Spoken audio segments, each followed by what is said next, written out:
건설 현장의 안전규칙, 이거 그냥 뭐 딱딱한 법조항, 텍스트가 아니라는 거죠. 과거에 있었던 수많은 사고 데이터를 바탕으로 만들어진 진짜 말 그대로 피로 쓴 설계도나 마찬가지입니다.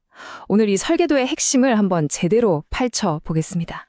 자, 여러분, 잠시 눈을 감고 한번 상상해 보시죠. 아파트 한 2층 높이쯤 되는 허공에 내가 서 있습니다.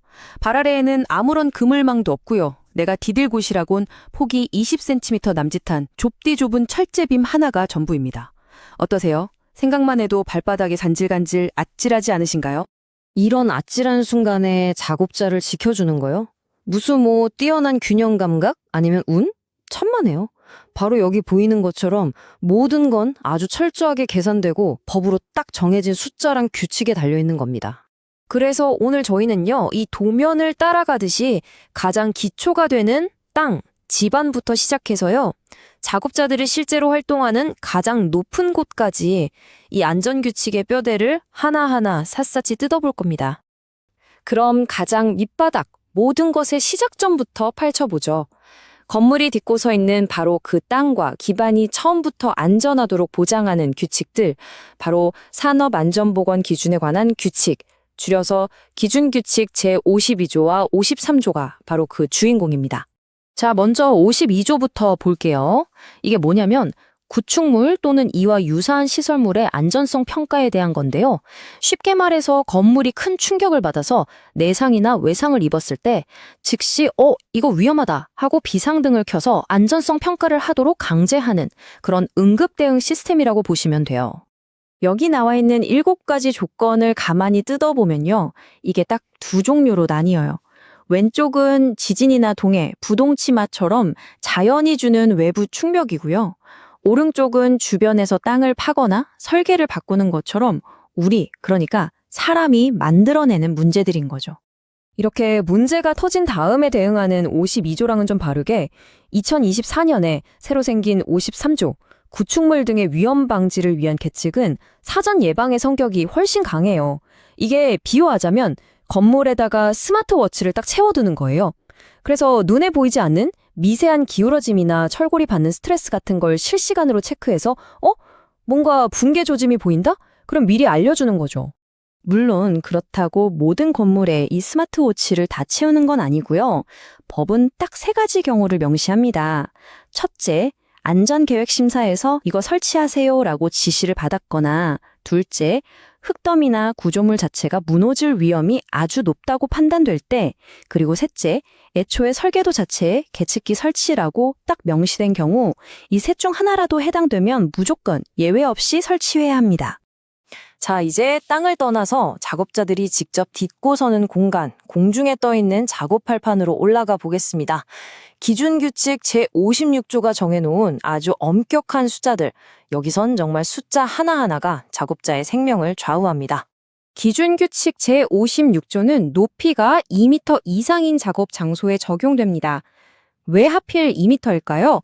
이게 과학적인 근거가 있는데요. 사람이 2m 높이에서 딱딱한 콘크리트 바닥으로 떨어졌을 때부터 두개골 골절 같은 치명상을 입을 확률이 급격하게 올라간다고 합니다. 그러니까 2m가 바로 치명상이냐 아니냐를 가르는 일종의 데드라인인 셈입니다. 그래서 법은 최소한의 생존 공간을 보장하라고 말합니다. 그게 바로 발판의 폭은 40cm 이상이어야 한다는 규정입니다. 우리가 쓰는 일반적인 컴퓨터 키보드 기지 정도 되는데요. 아니, 이 정도도 확보가 안 돼서 떨어지는 사고가 워낙 많았으니까 법으로 이건 최소한 지켜라 하고 못을 박아버린 거죠. 그리고 어쩌면 폭보다 더 중요한 게 발판 재료 사이의 틈새입니다. 3cm 이하로 막아야 하는데요. 왜냐하면 이 작은 틈으로 볼트나 스패너 같은 공구가 툭 떨어지면, 아래에서 일하는 동료 머리 위로 떨어지면 이건 그냥 공구가 아니라 말 그대로 흉기가 되는 거거든요. 자, 그래서 방금 말씀드린 이 숫자들을 딱 조합하면 바로 이 그림이 나오는 겁니다. 이게 바로 56조가 말하는 안전의 기본 공식이에요. 발판 폭은 생존 공간을 위해 40cm 이상, 발판 틈은 낙하물 방지를 위해 3cm 이하, 그리고 이 모든 게 뒤집히거나 떨어지지 않도록 2개 이상의 지지물에 단단히 묶어두는 것. 이 3가지가 모두 지켜져야 비로소 안전한 발판이라고 부를 수 있는 겁니다. 근데 뭐 현장이 항상 이렇게 교과서 같을 순 없잖아요. 그래서 배를 만드는 것처럼 아주 좁은 공간에서는 폭을 30cm 이상으로, 또 걸친 비계에서는 틈을 5cm 이하로 조금 완화해 주기도 합니다. 하지만 중요한 건 한쪽 규칙을 풀어주면 반드시 그 아래 구역은 아예 출입을 금지시키는 것처럼 다른 방어선을 더 강하게 요구한다는 겁니다. 결국 전체적인 안전 수준은 절대 떨어뜨리지 않겠다, 이런 의지가 보이는 거죠. 이렇게 일단 튼튼한 발판이 만들어지면 비교적 안전합니다. 진짜 위험한 순간은요, 이 튼튼한 발판이 만들어지기 전, 그러니까 이 거대한 비계를 처음 조립하거나 해체할 때, 특히 높이 5m 이상에서 뼈대를 세우고 허무는 바로 그 불안전한 순간에 발생합니다. 이게 바로 제57조가 다루는 영역이죠. 여기서 아주 흥미로운, 어떻게 보면 모순적인 지점이 나옵니다.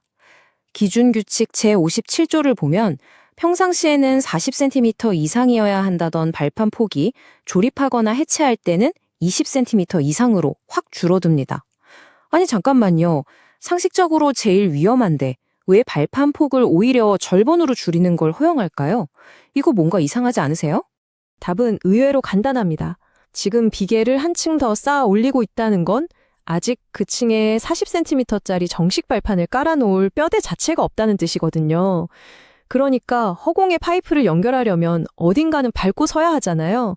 그래서 아무것도 없는 것보단 낫다. 최소한 발이라도 디딜 20cm 임시 발판이라도 깔아라. 바로 이겁니다.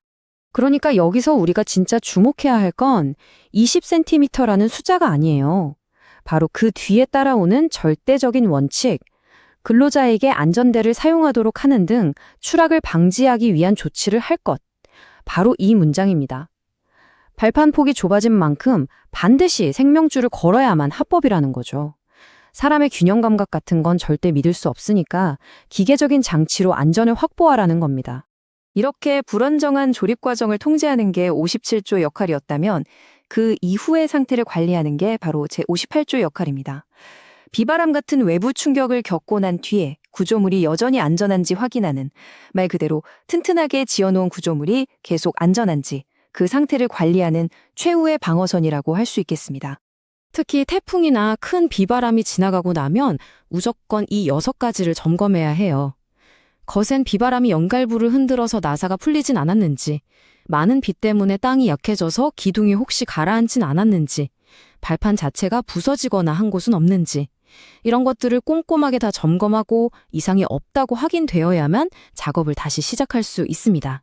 자, 오늘 이야기한 내용의 핵심을 이 표 하나로 정리해 볼 수 있겠네요. 2m 이상 높이에서는 40cm 폭과 3cm 틈이라는 구조 자체의 안전성을 통제하고요. 5m 이상 높이의 위험한 조립, 해체 작업에서는 20cm 임시 발판과 안전대 착용이라는 절차와 행위를 통제하는 겁니다. 어떠세요? 구조를 통제하는 것과 위험한 행위를 통제하는 것, 그 차이가 명확하게 느껴지시죠? 지금까지 우리는 눈에 보이는 이 거대한 건축물이 사실은 정교한 안전규칙이라는 보이지 않는 뼈대 위에 서 있다는 걸 확인했습니다. 그런데 이 보이지 않는 뼈대라는 개념, 비단 건설 현장에만 적용되는 이야기는 아닐 겁니다. 우리가 사는 물리적인 세계에선 반 3cm의 틈깨문의 출입을 통제하고 20cm 발판 위에서는 반드시 생명줄을 걸게 합니다. 그렇다면 우리가 매일같이 쌓아올리고 있는 디지털 세계, 예를 들면 인공지능이나 복잡한 금융 시스템 같은 그런 보이지 않는 건축물은 어떨까요? 그 안에도 예상치 못한 붕괴를 막아줄 최소한의 안전마진, 그리고 최후의 생명줄이 과연 제대로 설계되어 있을까요?